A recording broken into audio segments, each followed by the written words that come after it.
Hello and welcome back to Deep Rock, everybody. Today we're going to be going over 10 very strong builds for the Driller class. This time, just like with the other classes, we're going to be using Karl.gg. This is a fantastic website that you can go to. You can see other people's builds, you can build your own builds, and it just has like this awesome calculator. So if you were wondering how your particular build looks just stat-wise, you can see it through there. And just like the other builds, we are also going to be going over overclocks for each of these, and we're not going to be having repeat overclocks. A lot of these can be interchanged with one another, so feel free to experiment as much as you would like. I would highly recommend that you experiment both with the mods and with the builds themselves, as well as with the overclocks that you're testing out, because there is a ton of variety in Deep Rock and a lot of very, very good builds. Let's hop right into this with our very first build, which is going to be Volatile Impact Mixture Sludge Pump as our primary weapon. This is a balanced overclock that gives you double the regular shot damage, as well as it gives you double the charge shot damage, but you have less damage over time, as well as your puddle duration is much less. So this is more for direct impacts to enemies, and usually I build the sludge pump to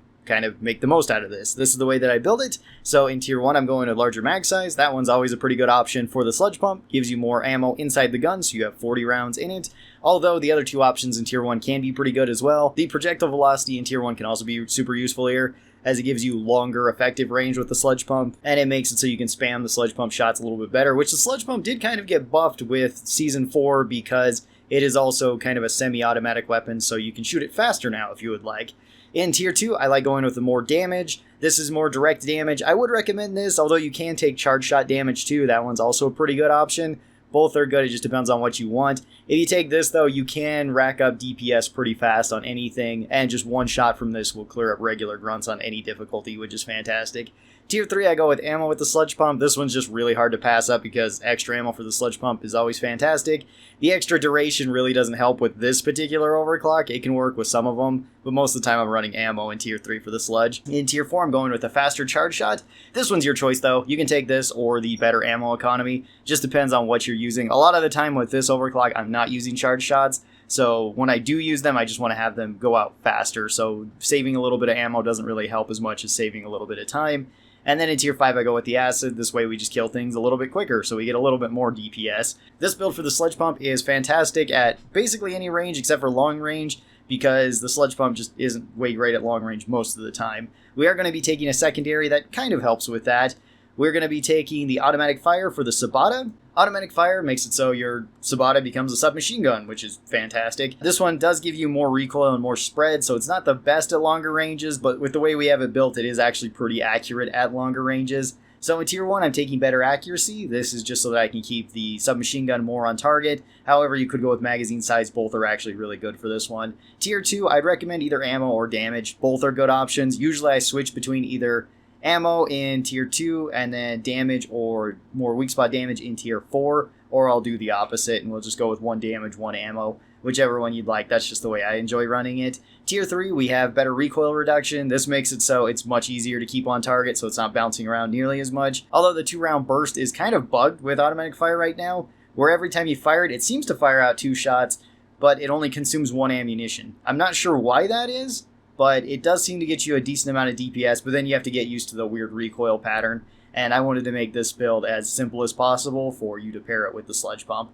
Tier 4, I'm going with extra ammo since I'm not doing that in tier 2, and then in tier 5, we're going with the Neuro-Corrosive Toxic Catalyst, or something like that. The very long one that makes it so once we kill something with the Sabata or something dies shortly after we shoot with the Sabata, it can explode and deal damage to other enemies. This will give us a decent amount of crowd control once we hit something with the sludge pump, assuming it wasn't a small enemy that the sludge pump just destroyed right away. For our second build, we're going to be going over to the Cryo Cannon, and for the Cryo Cannon, we're going to be using the Clean Overclock Improved Thermal Efficiency. This gets us more tank size and less pressure drop rate. This one's just an all-around really useful overclock for the Cryo Cannon.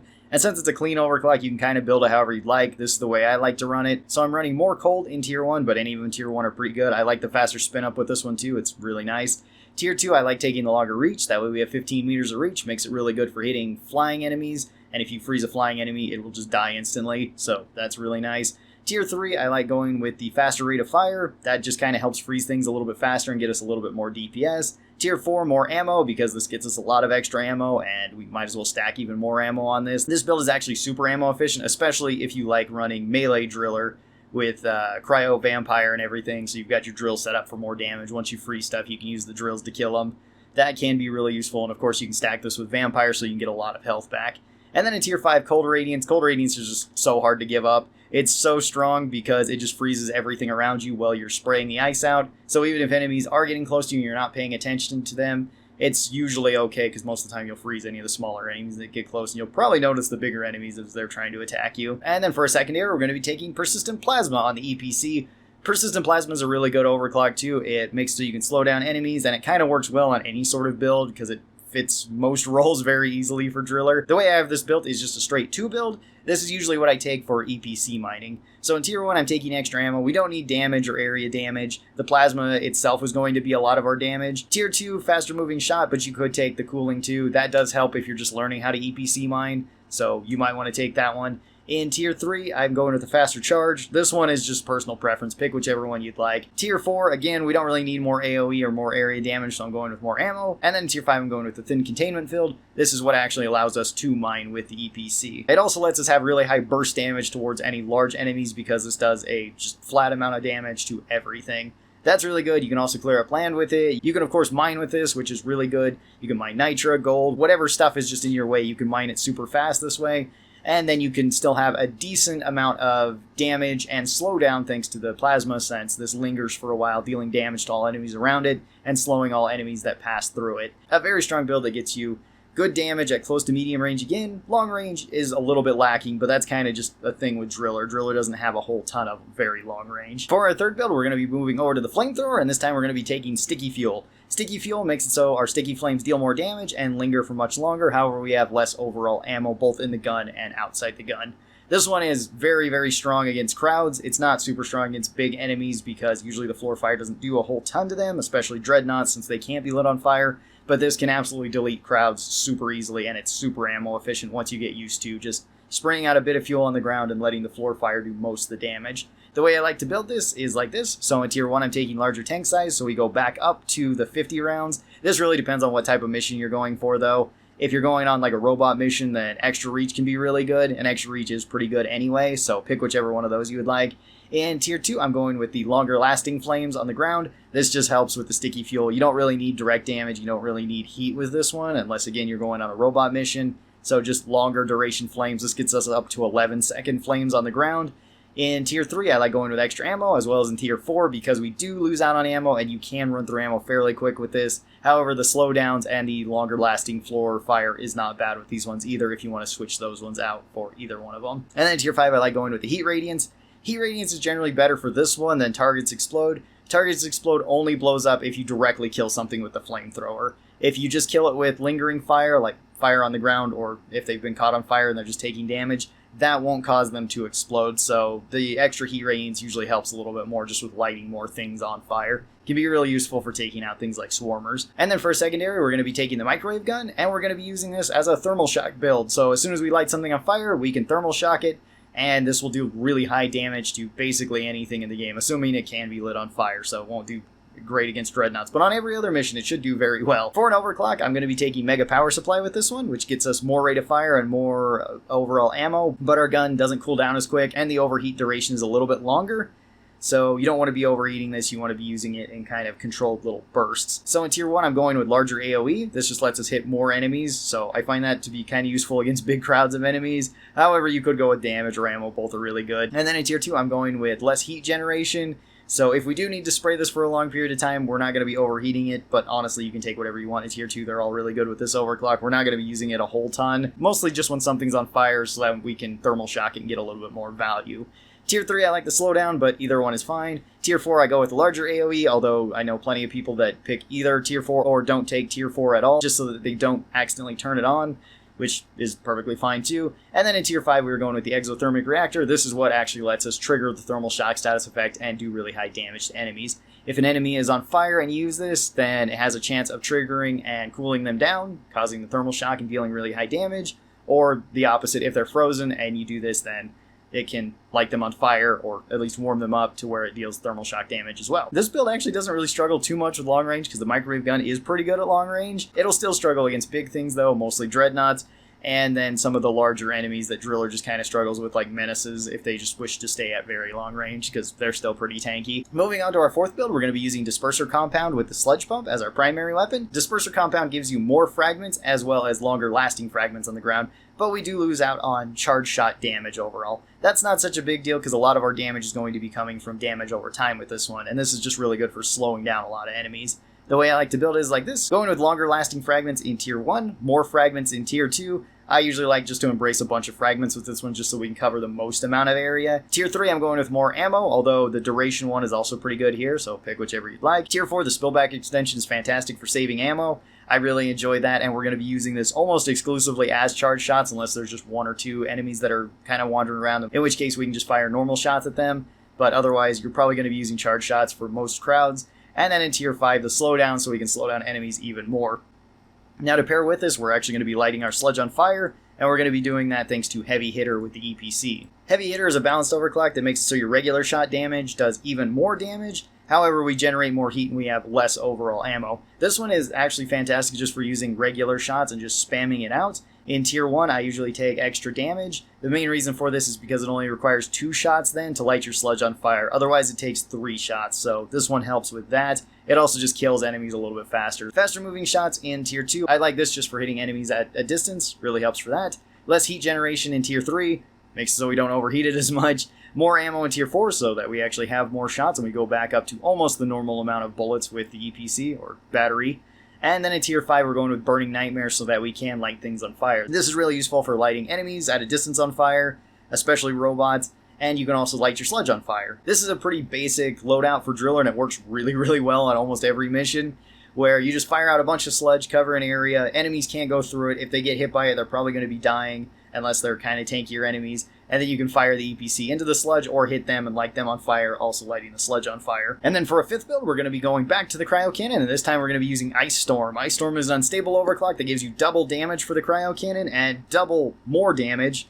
That's another doubling on top of it if an enemy is frozen and you're dealing damage to them. Downside is that your cryo cannon can now overheat faster and you have less overall ammo, as well as we have less freezing power overall, so it does take a little bit longer to freeze things. The way I like building it is like this. So in tier 1, I go with the pressure drop delay, the mag size, whatever you want to call it, so that we don't overheat the cryo cannon nearly as fast. That one is very, very useful for this particular overclock, and it lets you have a lot more sustained fire. In tier 2, we're going with extra ammo because we kind of need extra ammo with this one. We're going to be running out of it, and we don't really want to take the ammo in tier 4, even though that is a lot more ammo, because there's also damage in tier 4 that lets you have a really high amount of damage with this one. In tier 3, pick whichever one you'd like. I usually go with the faster attack speed, but the other option is pretty good too. In tier 4, we're going with the damage, since this gives you even more damage with the cryo cannon. So originally we have 6 damage with the cryo cannon. This goes all the way up to 18 damage now, and then we double that once again once something is frozen. So if something's frozen, it's taking 36 damage every single tick from the cryo cannon, making it deal tons of DPS. And then in tier 5, we're going with Cold Radiance. I would highly recommend Cold Radiance for this one,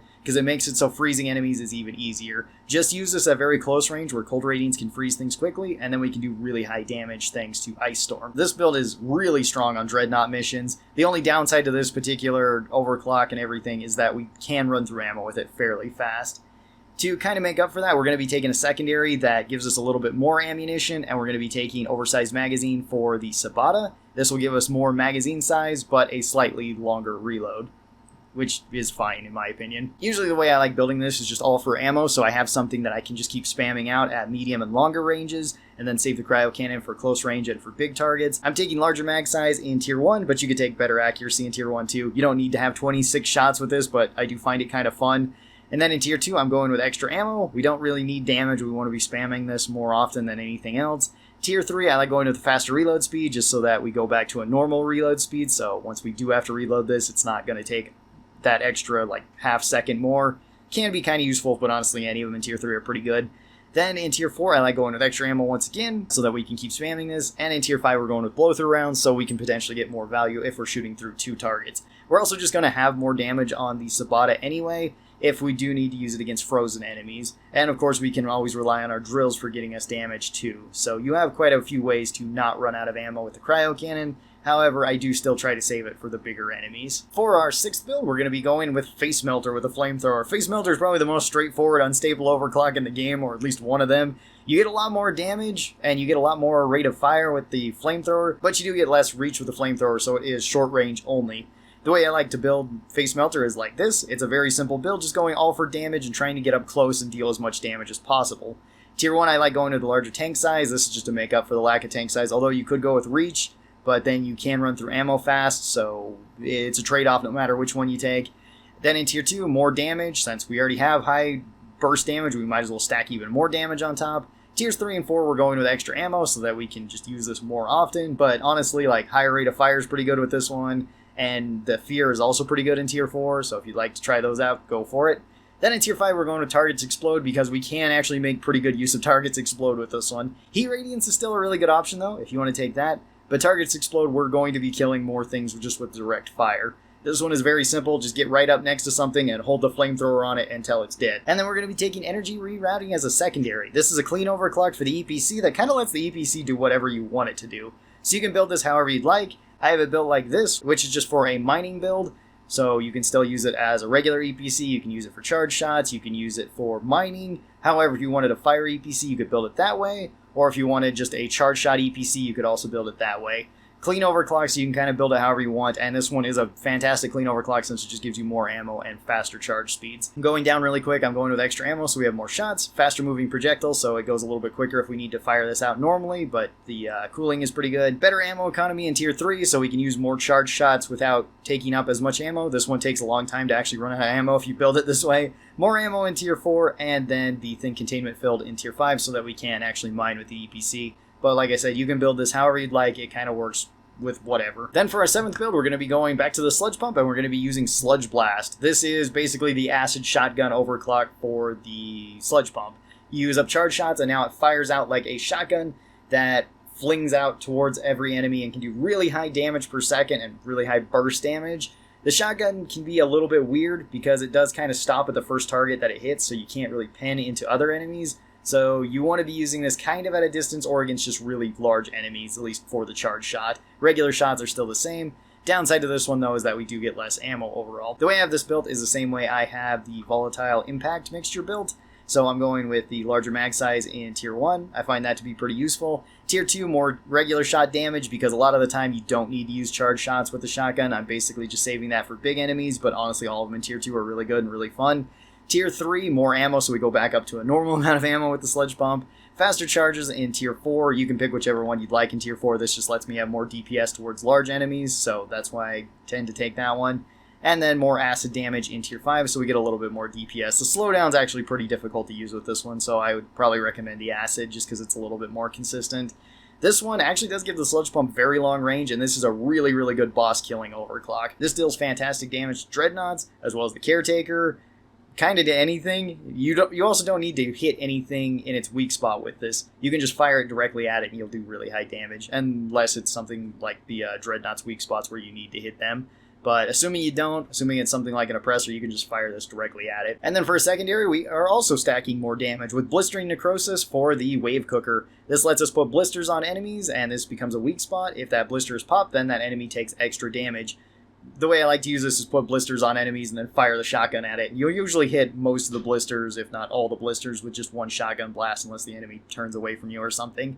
The way I have it built is like this. Extra ammo in Tier 1 so that we can just use it more often. Faster cooling in Tier 2 because I don't want this to overheat too quickly. And this does have extra heat generation, so that helps with it. Slow down in Tier 3, but either of them are fine in Tier 3. The bigger AoE in Tier 4, but again, you don't even need to take a Tier 4 if you don't want one. And then in Tier 5, I'm going with Boiler Ray. This is actually pretty good for just clearing up smaller enemies, and the Wave Cooker can clear up grunt swarms as well as swarmer swarms and jellyfish swarms super fast if you want to build it like this. For our 8th build, we're going to be using the Flamethrower, and we're going to be using Compact Feed Valves. This is kind of a jack-of-all-trades overclock that just makes it so you get more ammo overall for the Flamethrower at the cost of slightly longer reload and a slightly shorter reach. This is also super flexible as to how you want to build it. This is the way that I choose to build it. So extra reach, giving us 13 meters of reach, so we have slightly longer than average reach. We don't necessarily need larger tank size, although it is super fun to have 100 tank size. In Tier 2, I'm going with more heat, so we can light things on fire faster, but any of them in Tier 2 are pretty good.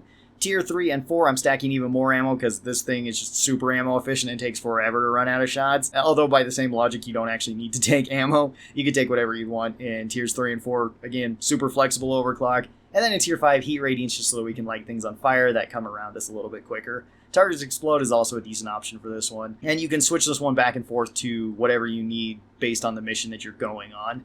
We're going to be taking a secondary that isn't as ammo efficient, which is why we're taking a primary that's super ammo efficient, where we're going to be taking Explosive Reload on the Sabata. Explosive Reload works the same way Embedded Detonators does for the Zukovs, so once you stick an enemy with a bullet, that bullet sticks into them, and then once you reload, then that causes that bullet to explode, dealing damage to them. This does come at the cost of our overall ammo, though, and the way I like to build this is usually just stacking up a bunch of ammo. Tier 1, take whatever you'd like. I usually take the larger mag size, so we go back up to 8 bullets in the gun. Tier 2, definitely take ammo over damage. Most of our damage is coming from the explosion. We don't need just regular shot damage.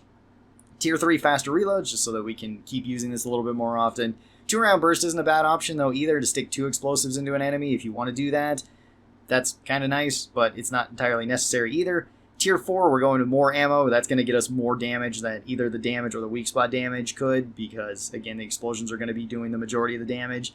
And then in Tier 5, blow-through rounds. Blow-through rounds does work with explosive reload. It's the same way it works with embedded detonators, but unlike embedded detonators, there's not another ammo choice to be taken here like with the Zukovs. Mostly you're going to be using this for long range, taking out high-value targets, something like Spitballers, Menaces, the Flying Rocks. It kills super fast, actually. For our 9th build, we're going to be using Snowball, which is a overclock that actually did get changed in Season 4. It got buffed, so now it has Lingering Cold once you fire out the Snowball, so anything within that Snowball's area, once it hit, and it walks through it or it stays in it, will just keep accumulating cold on it, which is really nice, as well as Snowball now no longer takes as much ammo. It used to take 35 ammo per Snowball, now it only takes 25. So cool buffs to Snowball. The way I like building it is like this, going with extra freeze in Tier 1, that's the way I can just freeze things quicker. A lot of the time I'm actually not going to be using the Snowball part of the Snowball overclock.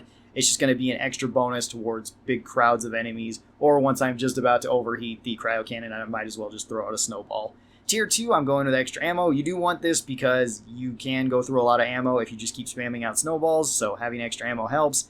Faster rate of fire in Tier 3, but pick whichever you'd like in Tier 3. More ammo in Tier 4, again, so that we can shoot out more snowballs. And then cold radiance in Tier 5, because cold radiance is just so good. I have been asked a lot of times how to use Snowball and Ice Spear, and you have to hit your reload. That's how you use either of them. Once you have the cryo cannon out, you just have to hit that, and it will charge us up and then fire it out. Once you fired out Snowball, or Ice Spear for that matter, then your gun does become overheated and you have to wait for it to come back up, as well as it has an extra second of overheat duration than it otherwise would. So it does take a little bit longer to get back into the fight, but a lot of the time I'm not using the Snowball for everything. I'm either using it for flying enemies, it's really strong on Magterra Plague, or smaller enemies like the Jellyfish or the Swarmers, because you can just clear them out super easy. Or I'm going to be using this at the very end of my cryo cannon when it's just about to overheat anyway, and I can just fire a Snowball, then switch to my secondary. And speaking of secondaries, we're going to be taking Diffusion Ray for the Wave Cooker. Diffusion Ray makes it so we can pierce through multiple enemies with the Wave Cooker, as well as it slows them down a little bit, which is kind of nice. But we have less damage per shot, which usually doesn't matter, especially since we're going to be building this for a thermal shock build. So the idea of this one is very similar to the fire one, where we freeze a lot of things, and then we just drag this across them, killing a bunch of them really easily. So in Tier 1, I'm going with extra ammo, just so we can use this more often. Tier 2, less heat generation, so I can use this for longer. Does kind of help for long-range enemies, but any of them in Tier 2 are good. Slowdown in Tier 3, that can help, or the other option in Tier 3 is pretty good too. Bigger AoE in Tier 4, again, you don't need to take a Tier 4 if you don't want one, and the faster rate of fire is also pretty good in Tier 4. And then the exothermic reactor in Tier 5, so that way we can actually trigger the thermal shock against multiple enemies. We're going to be using this basically the same way that the sticky fuel build worked in our 3rd build. Except for this time we're going to have freeze, so it does work a little bit better if you like using the drill, since you can kill enemies a bit faster once they're frozen, so that's all really nice. And then for our 10th and final build, we're going to be using Fuel Stream Diffuser for the flamethrower as our primary weapon. This gives us longer flame reach, but less flow rate, so it's a little bit less DPS, but it's not very noticeable. And we're going to be building this for full reach. This is probably your best weapon against robots, at least overall, because it can hit robots almost anywhere. It's very easy to hit enemies on the ceiling. 20 meters of flame reach is a very long reach. So we're going with extra reach in Tier 1 so that we can actually have that really long reach. More heat in Tier 2 so we can light things on fire a little bit faster. That's really good for turrets because once they're lit on fire, they just die. More ammo in Tiers 3 and 4 just so that we can have more shots overall and have a more ammo-efficient weapon. You could go with extra rate of fire in Tier 3 if you wanted, though. Get back up to a normal rate of fire, actually get a little bit above it. That's a really good option too. And then heat radiance in Tier 5 so that we can burn stuff around us because we might not notice enemies directly next to us, but you could go with targets explode too. Very strong build that works at surprisingly long ranges and works on almost any type of board besides maybe Dreadnoughts where it doesn't kill them super fast.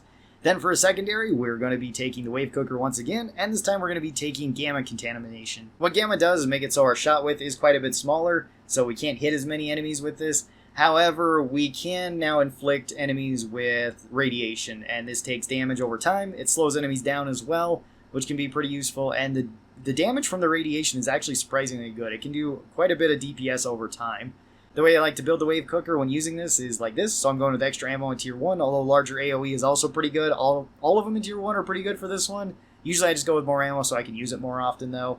Tier 2, faster rate of fire, so we can potentially apply the radiation onto enemies a little bit quicker.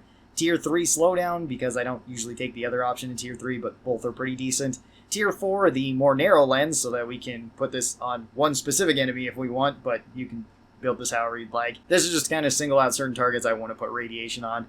And then in Tier 5, I'm going with the Boiler Ray. This is just so that we can pop smaller enemies and deal more damage to them. And this is 10 very strong builds for Driller. Driller is a very unique class with a lot of very unique overclocks and a lot of very unique weapons in general. They are very, very strong at crowd control, and they can be pretty good at single target damage too, depending on the build. Hopefully these kind of helped you out and gave you some fun ideas for builds. You guys take care, and I will talk to you next time. Bye-bye!